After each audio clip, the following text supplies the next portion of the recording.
Start भी कर दिया। चले आगे चलते हैं। तो पॉइंट क्या बता रहा था मैं कि अगर बिल्फर्स तो डिस्प्लेसमेंट इंडिपेंडेंट नहीं है, क्या है डिपेंडेंट, और टाइम क्या है डिपेंडेंट। तो अब इंडिपेंडेंट सॉल्यूशन तो उसूल याद रखना, ये भी एमसीक्यूज में आया हुआ है कहां कि हमने जब प्लेस करो टाइम को एक्स एक्सिस पे पुट किया तो भाई एक्स एक्सिस क्योंकि टाइम इंडिपेंडेंट है और डी क्या है डिपेंडेंट। तो independent quantity always place on x axis horizontal axis and dependent quantity always place in y axis equal to vertical axis. ठीक है जी। अगर कांस्टेंट वेलोसिटी है तो ग्राफ क्या बनेगा स्ट्रेट लाइन। और आप समझ गए होंगे कि अगर बिल्फर्स वेलोसिटी जो है वो वेरिएबल है, जो वेलोसिटी मेरे भाई वो क्या है वेरिएबल है, तो जो ग्राफ बनेगा वो नॉन स्ट्रेट लाइन बनेगा। जो ग्राफ बनेगा वो बनेगा डिस्प्लेसमेंट और टाइम के ही दरमियान। ठीक है।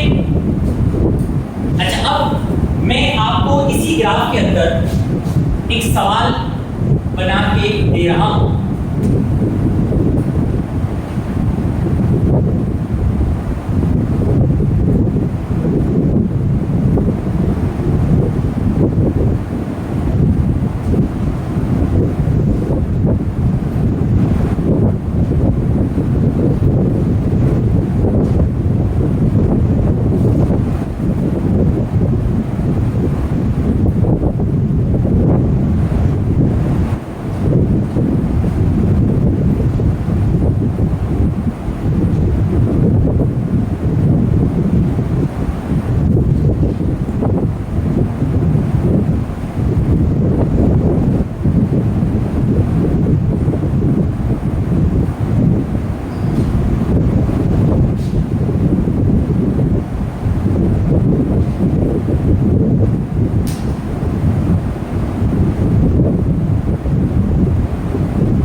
मेरी बात सुनो, अगर बिल्फर्स कांस्टेंट स्पीड है, अब देखो यहाँ पे थोड़ा सा मुश्किल हो गया सवाल।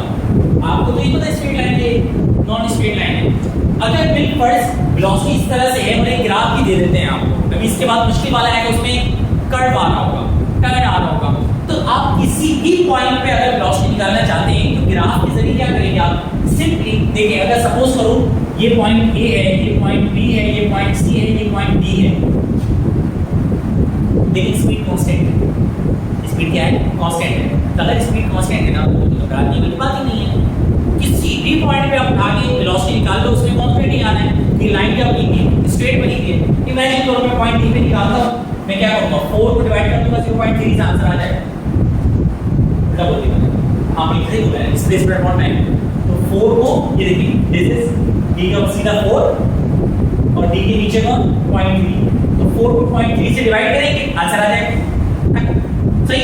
अच्छा इसी तरीके से मैं अगर बी में निकालता हूं 2 को डिवाइड करवा दूंगा 0.2 से आंसर आ जाएगा। तो आंसर निकालना बड़ा आसान है अगर कांस्टेंट है। लेकिन अगर वेरिएबल है ना, सपोज करो ग्राफ इस तरह की बना हुआ,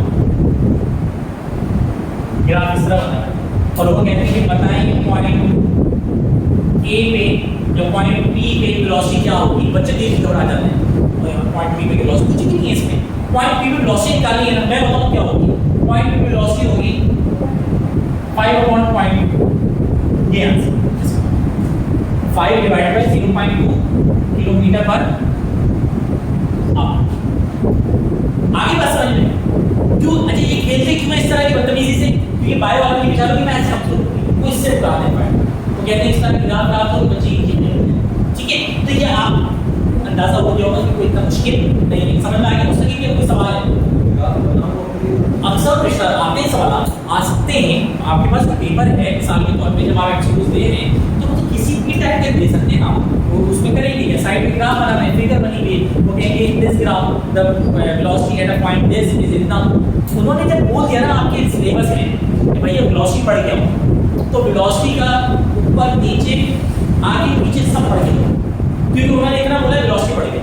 अब वेलोसिटी के अंदर जो कुछ आ सकता है ना सब पढ़ गया। समझ आ गई बात? तो खैर इन शॉर्ट ये भी समझ में आ गया होगा। अच्छा वेलोसिटी बड़ा आसान एमसीक्यू बनाएंगे कि कांस्टेंट वेलोसिटी का ग्राफ क्या होता है, straight line, variable velocity graph क्या होता है, नॉन स्ट्रेट लाइन। हो गया भैया एमसीक्यू करके सॉल्व, ठीक है। चलो जल्दी से ग्राफ से भी राइट डाउन करो, फिर आगे बढ़ो। अच्छा इसी के फौरन बाद एक और टॉपिक जो आ जाता है वो भी बहुत आसान से एक्सेलरेशन। अच्छा एक्सेलरेशन क्या है? देखिए एक्सेलरेशन का मतलब होता है, एक्सेलरेशन मतलब velocity change, rate of change of velocity is called acceleration. किसी भी बॉडी की वेलोसिटी में कितना क्या आ रहा है, चेंज आ रहा है, ये उसकी क्या कहलाती है, एक्सेलरेशन कहलाएगी। अब वेलोसिटी में अगर फर्स्ट इंक्रीज आ रहा है तो वो एक्सेलरेशन कहलाती है, अगर वेलोसिटी इंक्रीज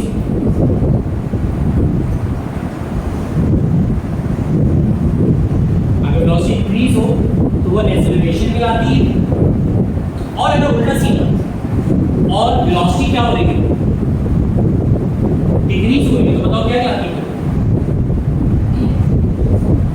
रिटार्डेशन कहलाती है, जिसको डिसेलरेशन भी कहा जाता है, जिसको नेगेटिव एक्सेलरेशन भी कहा जाता है।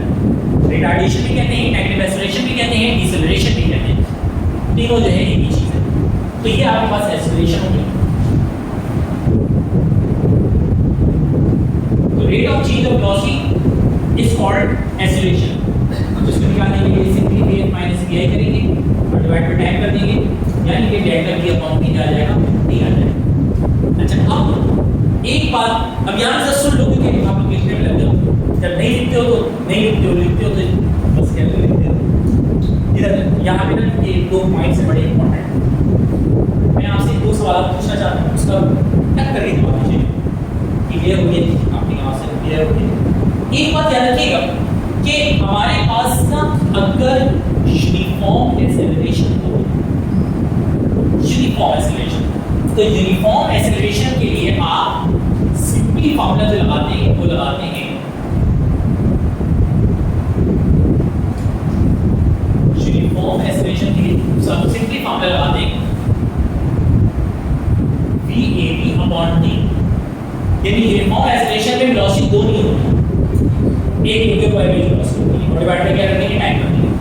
और अगर बिल्कुल एक्सेलरेशन है तो हर सूरत में वेलोसिटी कितनी होगी, दो। अब यहाँ पे जो सबसे ज्यादा गंदा रूल खाता है ना बच्चा, वो नेगेटिव पॉजिटिव खाता है।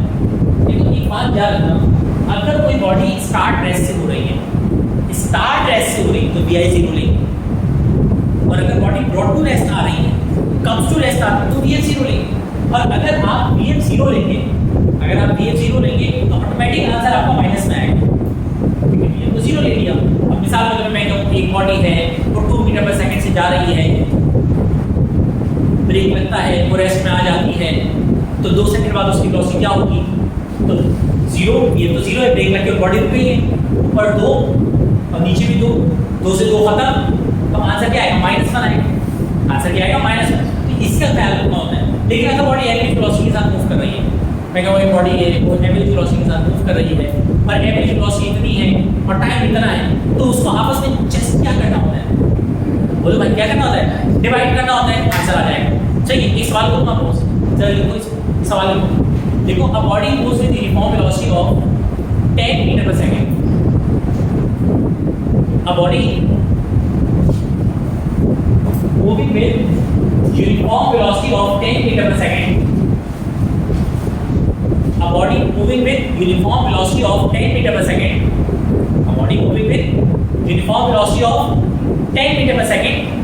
What will be its acceleration after 2 seconds? What will be acceleration after 2? What will be acceleration after 2 seconds? What will be its acceleration after 2 seconds? देख लिया सवाल? मुझे नहीं लगता इसको सॉल्व करने की जरूरत पड़ेगी आप लोगों को, लेकिन जल्दी से मुझे आंसर बताओ। वेरी गुड बेटा, 5 हो गया तुम लोगों की सॉल्व। अली भाई क्या आंसर है? साकिब जल्दी आंसर दो यार, टाइम नहीं है मेरे पास। ये सोच रहे मुस्तकीम भाई, वेरी गुड। पूरी क्लास की क्या आंसर दिए? 5 दिए। अपने लिए क्लैपिंग करें क्योंकि बिल्कुल गलत जवाब दिया। इसका आंसर पता है क्या है? 0 आएगा, यानी यहाँ पे 0 का ऑप्शन निकल ना आएगा। अब देखो क्यों, बस यही होता है। एक्सेलरेशन से एमसीक्यूज के गिर गए सारे के सारे, एक झटके में गिरे। अब body moving with uniform velocity, मतलब वेलोसिटी यूनिफॉर्म है। जब वेलोसिटी यूनिफॉर्म होती है ना तो वेलोसिटी में चेंज नहीं आता। तो जब वेलोसिटी यूनिफॉर्म होती है तो एक्सेलरेशन कितनी होती है? 0 होती है, एक्सेलरेशन होती नहीं है। अब उन्होंने body moving with uniform velocity में ना आफ्टर टाइम दिस, तो भाई यूनिफॉर्म वेलोसिटी है तो उसमें एक्सेलरेशन आएगी, वहां से खत्म acceleration, 0 acceleration, having no acceleration. Concept क्या सिखाया जलील करके मैंने कि a body moving with constant velocity having no acceleration. मेरा तो माइंड कर रही हूं, बोल रहा हूं, ठीक है? क्लियर है? A body moving with uniform velocity having no acceleration, उसमें एक्सेलरेशन भाई होती नहीं। एक सवाल किया भी गिर गए आप सारे। आगे बढ़ते हैं। एवरेज वेलोसिटी कैसे निकालेंगे? बड़ा सिंपल सवाल है। एवरेज निकालने से सपोज करो मैं कह रहा हूं आपको 3 पॉइंट्स 2 3 4 क्या एवरेज निकालना तो क्या करोगे? 2 + 3 + 4 डिवाइड बाय 3 करोगे। इसी तरह एवरेज वेलोसिटी निकालनी है। सपोज करो तुम्हें 10 पॉइंट्स एवरेज वेलोसिटी निकालनी है, तो 10 पॉइंट्स एवरेज वेलोसिटी निकालनी है तो ये सिंपल होता है कि टोटल वेलोसिटी टोटल जो है टाइम्स क्या करोगे? डिवाइड करो, तो डिवाइड करो तो वेलोसिटी आएगी।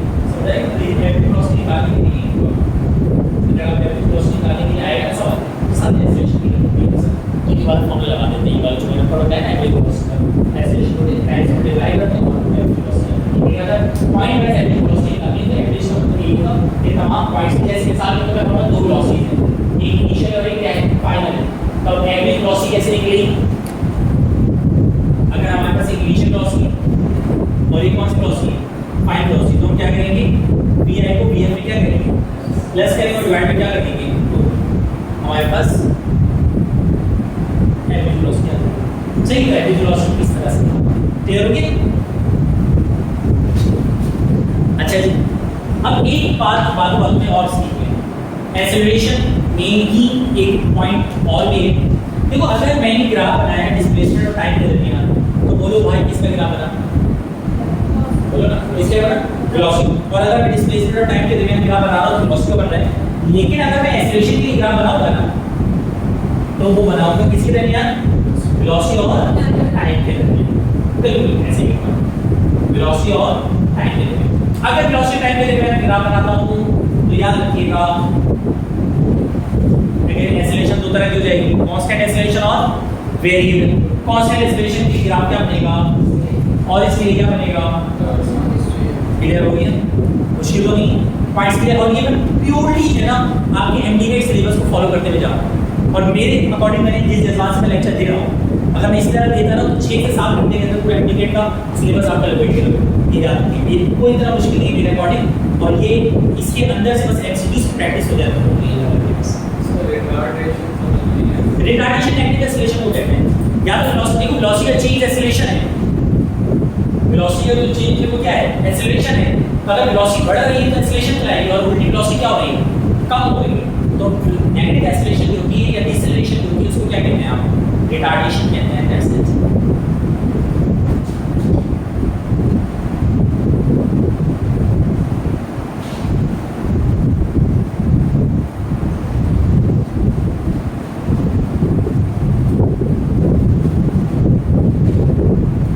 चलते जी अगले टॉपिक की तरफ। लिख रहे चलो खैर रिकॉर्डिंग तो हो रही है, अगर नहीं लिख रहे अपलोड नहीं मिलेगी इसमें, तुम लोग नहीं मिलेगा जानबूझ के, क्योंकि आप माशाल्लाह बात तो जानते हैं। लास्ट क्लास में आप लोग नहीं, लेकिन साकिब भाई की रिपोर्ट ली मुझे। साकिब भाई आप आए थे ना लास्ट क्लास, क्या इतना बुरा हो गया क्या? बाइक खराब हो जाती है फिजिक्स में, मतलब 1 घंटे पहले सही, 1 घंटे बाद खराब। अच्छा अब सवाल करूंगा, आप लोग जवाब देंगे और इसके अंदर जो एमसीक्यूज मैं पूछूंगा ना बातों में वो बड़े मजे लेंगे। सुन, न्यूटन भाई वाले आदमी थे, एक दिन सेब के नीचे बैठे हुए थे। देखो न्यूटन जो था ना, मैं वीडियो रिकॉर्ड हो रही है, लेकिन न्यूटन धरती आपके लिए कैसी गलत वर्ड यूज करें, बहुत अच्छी वर्ड मतलब। न्यूटन कहाँ बैठा हुआ था? सोचो, मैं बताता हूँ। न्यूटन कहाँ बैठा हुआ था? दरख्त कहाँ होते हैं? पार्क में क्या होता है?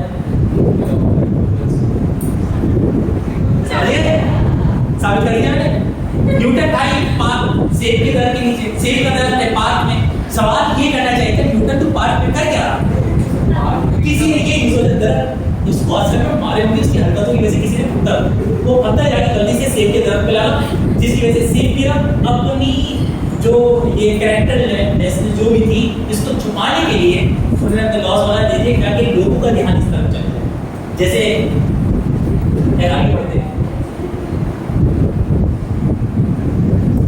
तो न्यूटन भाई जो थे वो एक अच्छे साइंटिस्ट थे। आइए न्यूटन भाई पार्क में बैठे हुए थे, सेब गिर गया के ऊपर। न्यूटन भाई ने कहा आओ बच्चों की लगा देते, ठीक है, और बच्चों के मामला उन्होंने खराब कर दिए, ठीक है। इसी वजह से बेचारी जहरा में बैठ के आज भी रो रही है कि न्यूटन उस दिन सेब के गिरने से मर नहीं गया।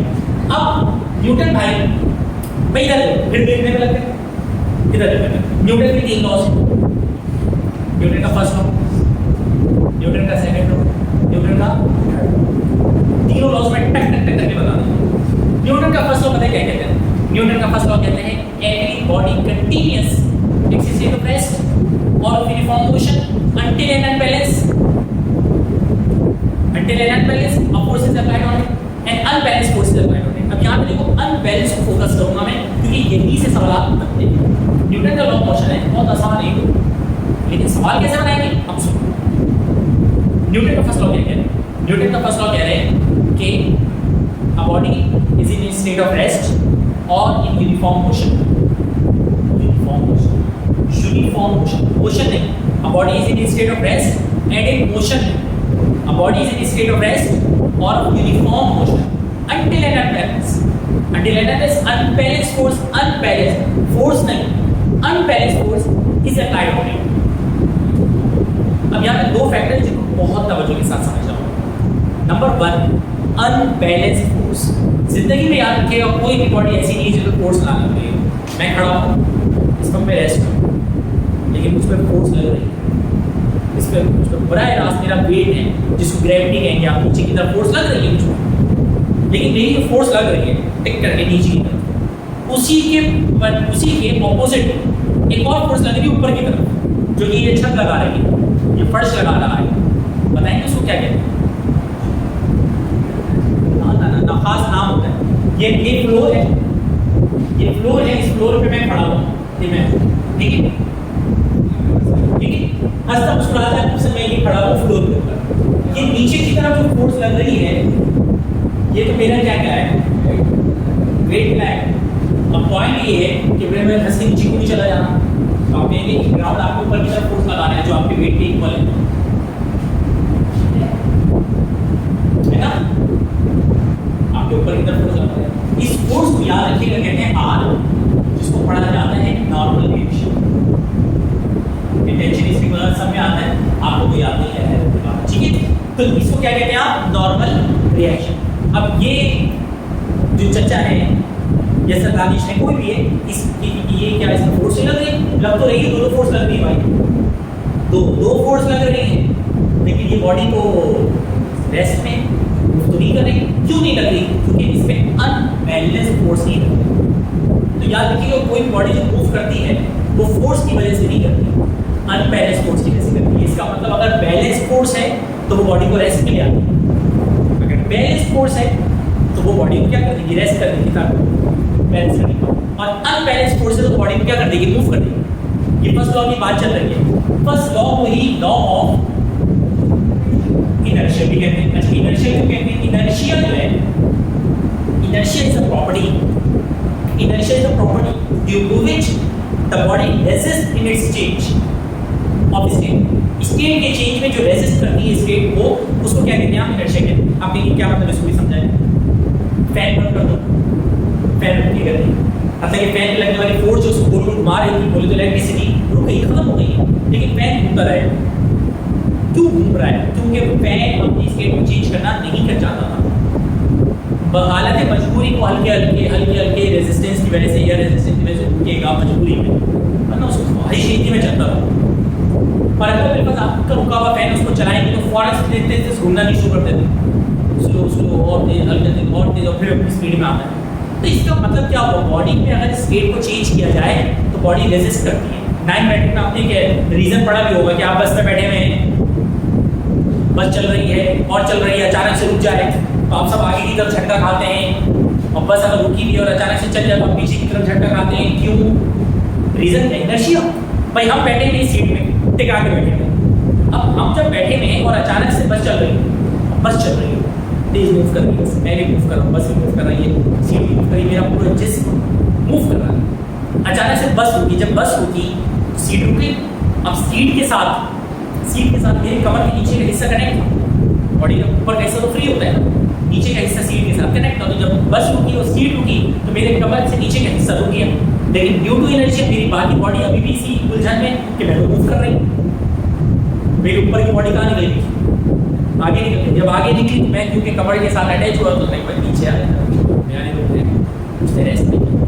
जब आप रुके, जब रुकी नहीं है बस रुकी सब रुके, सीट भी रुकी थी, आप जिसम से नीचे तो कमर का हिस्सा उल्टे का हुआ है, रुका हुआ है। अचानक से बस चल गई। अब बस तो चल गई, लेकिन ऊपर का हिस्सा अभी भी इस खुशफहमी में कि मैं तो रेस्ट में हूँ, तो नीचे का जिसम आगे क्या है, ऊपर का वही रेस्ट वाला पॉइंट पीछे की तरफ चल। बस ये सब किसकी वजह से हो रहा है? इनर्शिया की वजह से। तो आपका इसी वजह से, और इनर्शिया का मतलब यही है कि बॉडी की स्टेट को चेंज करना नहीं चाहती। तो दिस इज कॉल्ड इनर्शिया, और इसी वजह से इसको लॉ ऑफ इनर्शिया भी कहते हैं। तो न्यूटन का सबसे पहला जो लॉ है वो फर्स्ट लॉ है। फर्स्ट लॉ क्या कहते हैं कि बॉडी अपनी स्टेट को कभी खुद से चेंज नहीं करती जब तक उस पर क्या लगाई जाए, अनबैलेंस फोर्स लगाया जाए। First law clear? Second law देखिए। सेकंड लॉ कहता है बॉडी पर फोर्स लगाओ तो उसमें एक्सीलरेशन आ जाएगी, बॉडी पर फोर्स लगाओ तो उसमें क्या आ जाएगी? एक्सीलरेशन। और ये जो एक्सीलरेशन है ये फोर्स की क्या होगी? Directly question. अगर मास कांस्टेंट है, अगर मास जो है वो कांस्टेंट है, और ये जो फोर्स है, ये जो मास है, ये एक्सीलरेशन की क्या होगा? इनवर्सली होगा। अगर एक्सीलरेशन क्या है? कांस्टेंट है, तेज तो नहीं जा रहा, वो आसान टॉपिक इस वजह से तेजी में लग रही है। कंबाइन करके क्या बनता है? F = 2 कितने लॉ हो गए? पहला लॉ क्या कह रहा है? A body continuously in state of rest or motion until an unbalanced force is applied. दूसरा लॉ क्या कह रहा है? You apply force, body produce acceleration, which is direct proportional to force, inversely proportional to mass. And F = 2 ma. और फिर law सब पता है, every action is equal but opposite reaction. अब मैं आज की क्लास एक सवाल के ऊपर खत्म करूँगा। यहाँ 3 लॉस खत्म हो गए। अब चलते हैं, आप चलती हैं। अब जब चलते हैं तो किससे चलते हैं? पैर से चलते हैं।